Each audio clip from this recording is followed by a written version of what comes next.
하나님은 우리의 수치를 떠나가게 하십니다. 오늘 설교 제목인 길갈이 바로 그런 뜻입니다.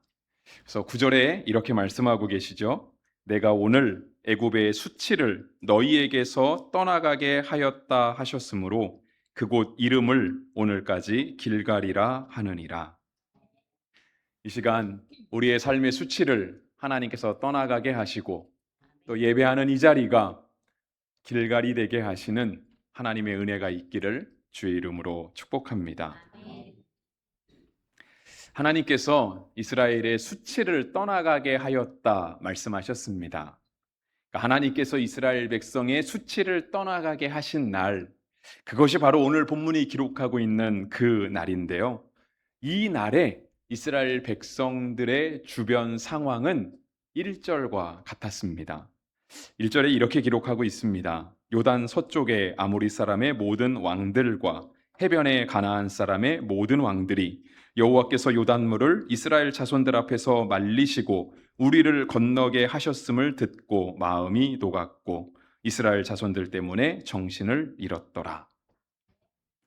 5장 1절에 기록된 요단 서쪽의 아모리 사람의 모든 왕들이라고 하는 뜻은 꼭 아모리 민족, 아모리 왕만 이야기하는 것이 아니라 가나안 땅에 살고 있던 그 내륙 지역에 살고 있던 모든 민족과 왕들을 다 포함하는 말입니다. 또 이어지는 가나안 해변의 모든 왕들이라고 하는 표현도 나옵니다. 그 말은 이스라엘 나라가 예전이나 지금이나 지중해를 접하고 있습니다.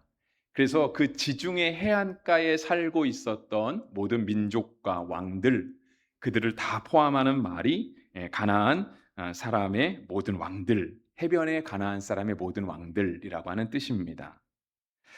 그러니까 하나님께서 이스라엘 백성이 이제 요단을 건너 가나안에 들어가게 하셨을 때에 그 가나안 땅에 살고 있던 사람들, 내륙에 살던 사람이나 바다에 살던 사람이나 다 하나님께서 하신 일을 듣고 이스라엘 백성들 때문에 마음이 높고 정신을 잃게 하신 것입니다. 이 이야기는 꼭 오늘의 본문에만 나타나 있지는 않습니다. 우리가 여호수아를 살펴보면서 여호수아 2장에서 이미 이러한 이야기를 살펴보았습니다. 여호수아 2장 9절 하반절부터 11절까지 말씀은 이 땅 주민들이 다 너희 앞에서 간담이 녹나니 이는 너희가 애굽에서 나올 때에 여호와께서 너희 앞에서 홍해물을 마르게 하신 일과 너희가 요단 저쪽에 있는 아모리 사람의 두 왕 시온과 옥에게 행한 일 곧 그들을 전멸시킨 일을 우리가 들었음이니라.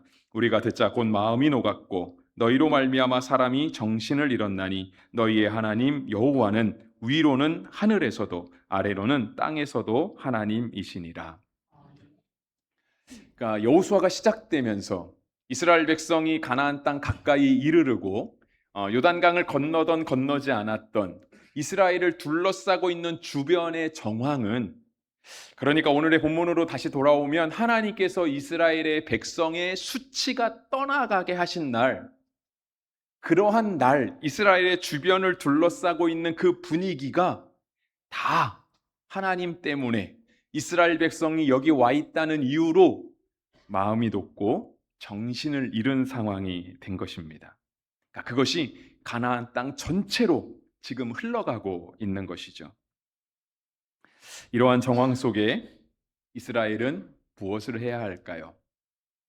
그러니까 이렇게 이스라엘 백성들 때문에 사람이 마음이 높고 정신을 잃어간다는 바로 이러한 순간에 이스라엘 백성은 하나님 앞에서 또 세상 앞에서 어떠한 태도를 가져야 하겠습니까?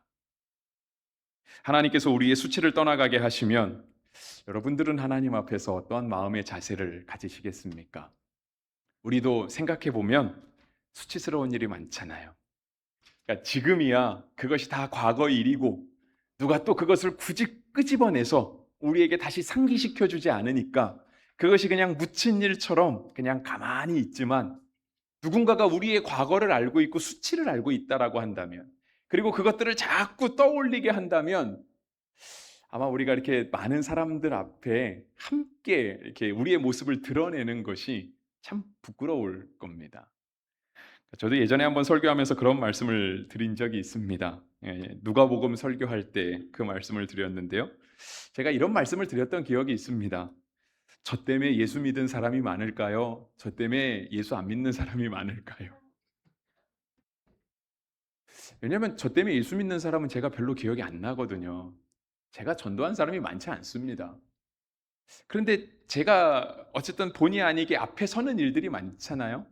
근데 어떤 저의 실수로 인해서 다니던 교회에 상처를 받거나 믿음이 떨어지거나 하는 사람은 저한테 와서 표현을 안 해서 그렇지 얼마나 많겠습니까? 근데 그런 것들을 우리가 매 순간 기억하고 누군가가 자꾸 상기시켜 준다면 그쵸, 제가 앞에 서기가 이렇게 많은 사람들 앞에서 이렇게 행동을 하는 게 불가능하겠죠. 근데 하나님이 이스라엘 백성에게 말씀하시는 거예요. 내가 오늘날 너희의 수치를 떠나가게 하였다. 그리고 하나님께서 이렇게 이스라엘 백성의 수치를 떠나가게 하신 날 주변 사람들을 보니 다 우리 때문에 마음이 높고 정신을 잃었더라. 그렇게 되어 있는 거예요. 그러면 이러한 때에 과연 우리가 어떻게 살아야 되겠는가? 우리가 이러한 때에 하나님 앞에서 세상 앞에서 어떠한 태도를 가져야 되겠는가? 하나님께서 오늘 우리에게 말씀하시는 겁니다. 하나님의 뜻은 다시 할례를 행하라입니다. 2절 끝에 그렇게 나와 있죠. 다시 할례를 행하라. 할례는 하나님께서 택하신 사람이라고 하는 표식을 육체적으로 갖는 것입니다. 그래서 모든 이스라엘 백성들은 난지 8일 만에 할례를 받았습니다. 예수님도 예외는 아니셨고요. 아브라함 이후, 그러니까 이스라엘 백성들은 자신의 조상을 아브라함으로 생각하고 있잖아요. 그러니까 아브라함 이후 모든 이스라엘 남자들은 다 할례를 받았습니다. 심지어 이스라엘 백성들이 애굽에 내려가서 종으로 살 때에도 벽돌 굽는 종살이를 할 때에도 이스라엘 백성들은 할례를 받았습니다. 그러니까 우리가 비록 종으로 산다 할지라도 우리는 하나님의 백성이다라고 하는 표식을 그들의 마음에 가지고 있었던 것이죠. 그런데 이러한 할례가 출애굽을 하면서 중단이 되었습니다. 그 이유를 4절과 5절이 밝히고 있습니다. 여호수아가 할례를 시행한 까닭은 이것이니 애굽에서 나온 모든 백성 중 남자 곧 모든 군사는 애굽에서 나온 후 광야길에서 죽었는데 그 나온 백성은 다 할례를 받았으나 다만 애굽에서 나온 후 광야길에서 난 자는 할례를 받지 못하였음이니라. 여러분, 할례가 무엇인지는 아마 많은 분들이 알고 계실 겁니다. 설명을 하기에는 조금 민망한 부분이 있습니다. 그래도 간단하게 설명을 드리면 할례는요, 남자 성기의 표피를 일부 잘라내는 겁니다. 그러니까 광야 길을 걸어갈 때 할례를 받으면 사실상 광야 길을 갈 수 없는 거죠. 그러니까 이스라엘 백성들은 애굽에서 종살이를 하더라도요, 자신의 몸에 할례를 행함으로써 우리가 종이 아니라 하나님의 백성이라는 사실을 분명하게 인식하며 살았습니다. 그런데 이제는 더 이상 애굽이 아니라 출애굽했거든요. 하나님께서 이스라엘 백성을 해방하시고 구원하셨어요. 그래서 광야길을 걸어가는데 도리어 그 광야길을 걸어갈 때에는요, 할례를 행하지 못했습니다. 이유는 딱 하나였죠. 할례를 행하면 걸어갈 수 없다라고 하는 그 이유 때문이었습니다. 그리고 시간이 40년이 지났습니다. 이제 이스라엘 백성들은 가나안 땅에 들어왔습니다. 물론 아직 정착한 건 아닙니다. 그러니까 요단강을 마른 땅으로 건너기는 했지만 요단강에 건너서 가나안 땅에 들어왔어도 그들이 아직 벽돌로 집을 짓고 살거나 농사를 짓거나 자녀들과 가축을 안정되게 기르는 상황은 아니었던 것입니다. 그런데 이 가나안 땅에 들어왔을 때 하나님께서 먼저 이스라엘 백성에게 요청하신 것은 다시 할례를 행하라이었습니다.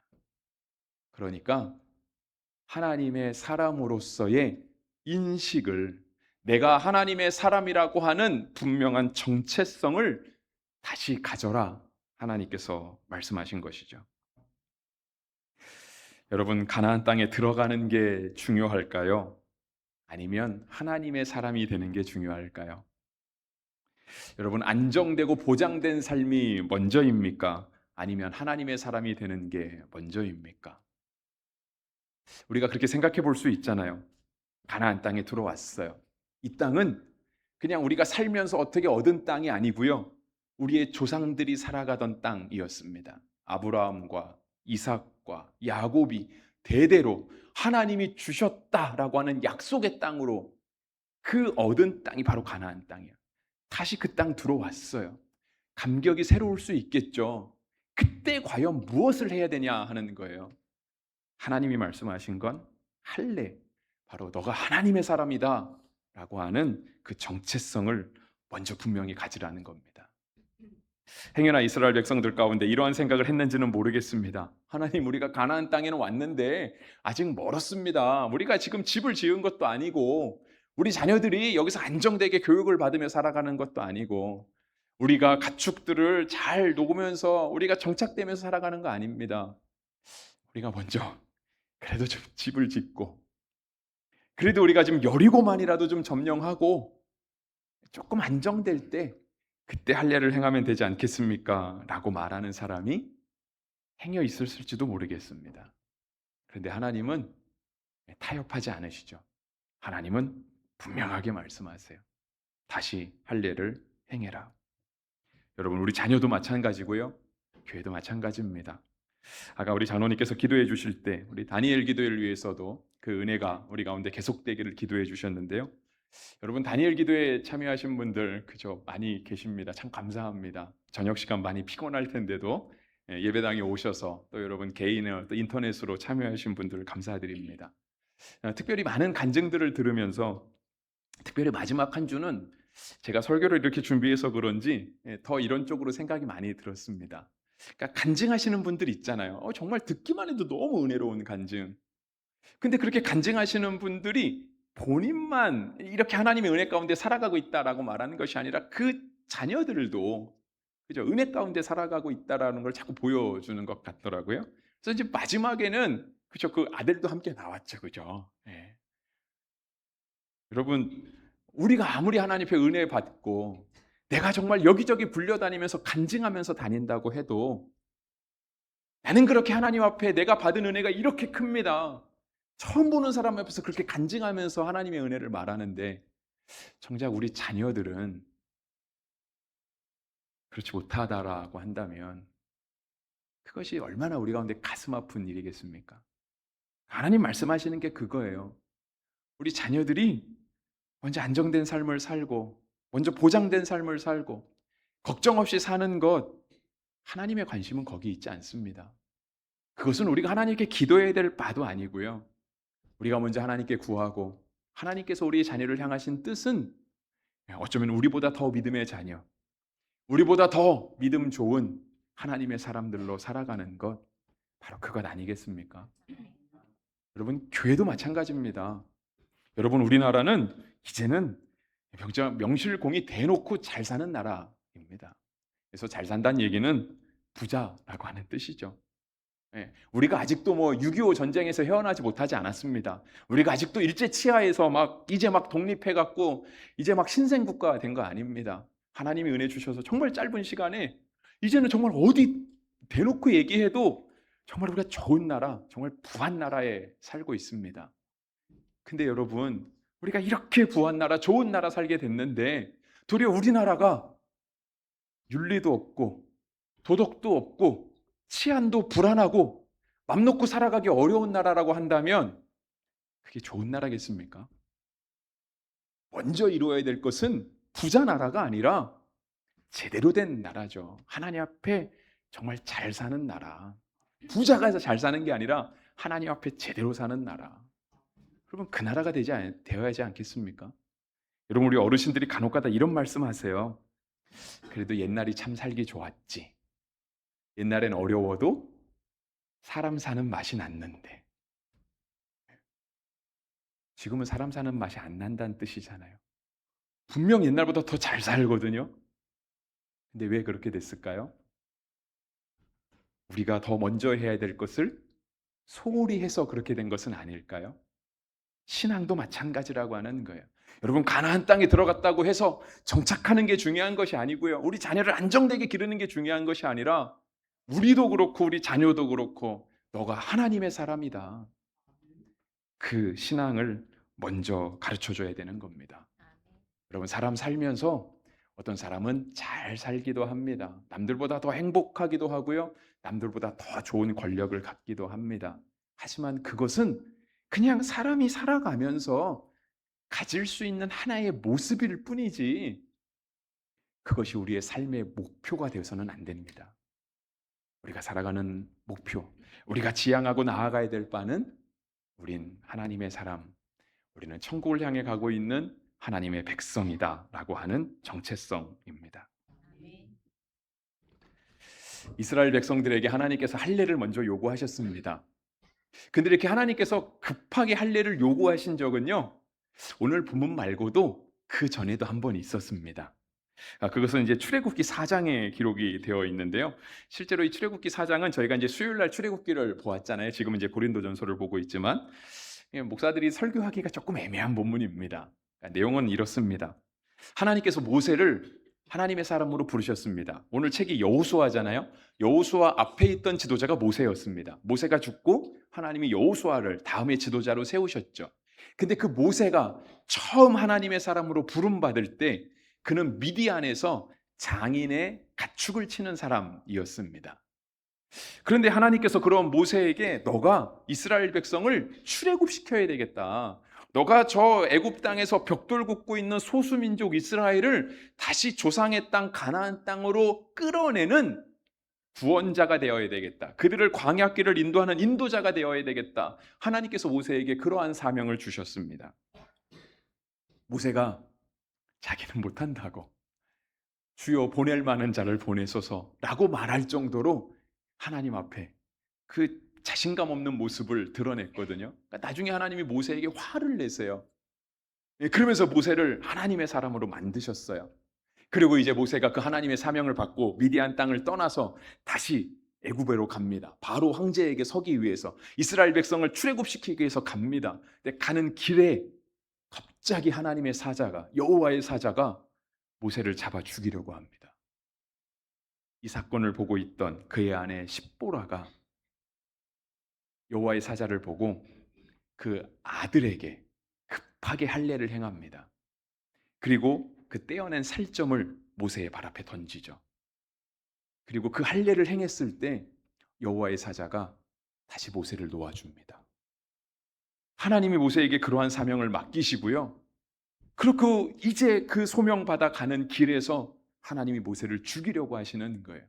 근데 그렇게 죽으려고 했던 모세가 아들의 할례를 통해서 다시 살아나게 됩니다.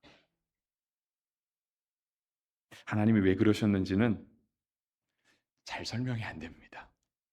그래서 목사들이 이 본문을 가지고 설교하기가 조금 어렵습니다. 하지만 중요한 건 사명자가 되는 것보다 하나님의 사람이 되는 게 먼저라고 하는 겁니다.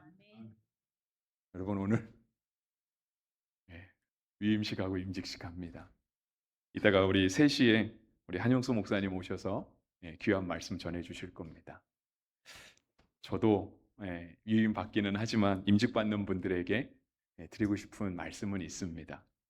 바로 이겁니다. 여러분, 사명자가 되는 것보다 하나님의 사람이 되어야 합니다. 제가 설교 준비하면서 전 세계 인구를 찾아보니까요, 한 82억 정도 된다 하더라고요. 여러분, 82억이나 되는 사람 가운데 하나님이 설마 일꾼이 없어서 우리를 뽑으셨겠습니까? 여러분, 82억이나 되는 사람들 가운데 우리가 예배하지 않으면 하나님 어디서도 예배 못 받으실까 봐 우리를 불러서 예배자로 세우셨겠습니까? 그렇지는 않습니다. 우리에게 중요한 건 하나님의 부르심, 하나님의 택하심 가운데 우리가 여기 있다. 그렇다라고 한다면 우리가 먼저 하나님의 사람이 되는 것. 하나님 앞에 올바른 내가 하나님의 사람이라고 하는 그 고백과 정체성을 갖는 것이 먼저 되어야 하고요. 그 다음에 일하는 겁니다. 일은 못해도 됩니다. 하지만 하나님의 사람은 되어야 하는 거죠. 일은 잘하는데 하나님의 사람이 아니더라. 차라리 일을 안 하시는 게 더 낫습니다. 저도 제가 이렇게 설교하지만 저도 제 스스로 잘 새겨 듣겠습니다. 하나님께서 이스라엘 백성들에게 다시 할례 받아라라고 명령하셨습니다. 하나님의 사람 된 표식을 가지라고 하는 거죠. 그렇다면 하나님의 사람이 된다는 건 어떤 의미일까? 그것까지만 살펴보려고 합니다. 5장 1절에서 지금 이스라엘 백성들이 어떤 상황에 처해 있는지를 말씀하고 있습니다. 요단 서쪽의 아모리 사람들, 가나안 해변에 있는 사람들, 그 사람들이 다 이스라엘 백성들 때문에 간담이 녹았습니다. 정신을 잃었습니다. 그러니까 이스라엘 백성들 때문에 그들이 다 두려움에 떨게 되었다라고 하는 거죠. 그런데 이들이 지금 아직 전쟁을 시작한 것은 아니고요. 가나안 땅의 백성들은 자기네 성 안에서, 자신의 국가 안에서 올바른 지도력과 함께 군사를 유지하면서 있는 백성들이고요. 이스라엘 백성들은 지금까지 광야 40년을 지나오면서 하나님이 길 열어주시면 가고 안 열어주시면 못 가고 하는 백성들이었습니다. 근데 그 이스라엘 백성들이 지금 가나안 땅에 딱 들어와 있습니다. 그런데 이 이스라엘 백성과 하나님이 함께 계시더라. 하나님이 요단강을 말리시고 홍해를 말리시고 하는 그 사건을 듣고 나서 그 주변 국가 사람들이 정신을 잃었던 거거든요. 근데 하나님께서 이러한 상황들 가운데 하나님께서 이스라엘 백성에게 너네 할례 행해야 된다라고 말씀하시는 거예요. 그래서 이스라엘 백성들이 하나님의 말씀에 순종해서 다 할례 행했습니다. 그런데 여러분, 아까도 살펴본 것처럼 이스라엘 백성들이 광야길에서 할례를 행하지 못한 이유는 걸어가지 못하기 때문이었습니다. 할례를 행하고는 걸을 수가 없었던 거죠. 그런데 여러분, 지금 상황은요, 전쟁을 앞두고 있는 상황이에요. 걸어가지 못하기 때문에 할례를 행하지 못했는데 전쟁을 앞둔 상황에서 할례를 행했습니다. 이때 5장 1절에 기록된 왕들이 쳐들어오면 어떻게 될까요? 죽는 거죠. 죽는 겁니다. 여러분, 할례를 받는다는 뜻은 죽는다는 뜻입니다. 내가 오늘 하나님 앞에 성도가 되었다, 내가 오늘 예수 믿는 사람 되었다라고 하는 뜻은 죽는 겁니다. 예수님과 함께 십자가에 죽고, 근데 예수님이 죽음으로 끝나지 않으셨잖아요. 부활하셨잖아요. 예수님과 함께 부활하는 거예요. 그런데 십자가에서 내가 죽었으니 부활할 때는 죽었던 내가 다시 살아나는 것이 아니고요, 예수님으로 살아나는 겁니다. 할례를 행한다는 뜻은 바로 그겁니다. 8절에 그렇게 기록되어 있잖아요. 모든 백성에게 할례 행하기를 마침에 백성이 진중 각 처소에 머물며 낫기를 기다릴 때에, 다시 말해서 죽기를 결단했을 때에, 하나님 앞에 다시 하나님의 사람이 되겠노라고 결단하는 그때에, 그것이 먼저라고 하나님께서 가르치고 계시는 거예요. 하나님의 말씀은 조금 이렇게 뭐라 그럴까요? 쉽게 풀어서 얘기하면 이렇게도 말할 수 있습니다. 하나님이 이스라엘 백성에게 지금 이걸 가르치고 계시는데요, 모르니까 가르치시는 거 아니겠습니까? 그러니까 하나님의 가르침은 어쩌면 이런 걸 수 있어요. 너네 지금 가나안 땅 들어왔으니까 가나안 땅이 다 니네 거 같지? 요단강 못 건널 것 같았는데 범람하는 요단강을 진흙 하나 묻히지 않고 마른 땅으로 건너니까 여리고가 그냥 무너질 것 같고 가나안 땅들이 와서 다 그냥 무릎 꿇을 것 같지? 하나님이 아니라고 하시는 거예요. 아니다. 아무리 가나안 땅에 들어왔어도 우리가 하나님의 사람으로 먼저 올바로 서지 못하면 하나님이 그 다음 걸음 한 걸음도 인도하지 않으실 것이다 라고 하나님께서 지금 이스라엘 백성들을 향해 가르치고 계신 겁니다. 말씀 마무리하겠습니다. 여러분, 성도는 변하지 않습니다. 그거는 우리 아버지이신 하나님 닮아서 그렇습니다. 왜냐하면 하나님도 변치 않으시거든요. 하나님은 어제나 오늘이나 영원토록 동일하신 하나님이십니다. 그래서 성도도 하나님 앞에서 변하지 않아야 됩니다. 상황이 유리해도 불리해도 변하지 않아야 됩니다. 이스라엘 백성이 이 가나안 땅 해변에 있는 모든 왕들이 이스라엘 백성들 때문에 마음이 녹았어도 그들은 하나님 앞에 그 신앙의 자세가 변하지 않아야 되고요. 설령 이들이 가나안 땅을 건너왔을 때 죽이려고 달려들어도 하나님 앞에서 이스라엘 백성의 자세는 변하지 않아야만 합니다. 중요한 건 하나님의 사람이 먼저 되는 것입니다. 아멘. 그러할 때에 하나님께서 우리의 수치를 굴러가게 하십니다. 아멘. 이스라엘 백성들이 할례를 받았던 장소는요, 원래는 이름 없는 장소였던 것 같습니다. 특별히 그 지명을 기록하고 있지 않거든요. 그런데 이스라엘 백성들이 거기서 할례를 받음으로 해서 그 지명이 길갈이라고 바뀝니다. 하나님께서 수치를 굴러가게 하셨다라고 하는 뜻이죠. 오늘 우리가 하나님 앞에서 성도의 자세를 다시 새롭게 다잡을 때, 비록 예배의 시간만이 아니라 우리 일상의 모든 삶의 자리를 하나님 앞에 새롭게 성도로서 올바로 살아갈 때 그 모든 자리를 하나님이 길갈이 되게 하실 것입니다. 아멘. 하나님이 말씀하시죠. 여호와께서 여호수아에게 이르시되 내가 오늘 애굽의 수치를 너희에게서 떠나가게 하였다 하셨으므로 그곳 이름을 오늘까지 길갈이라 하느니라. 아멘. 기도하겠습니다. 주님, 저희가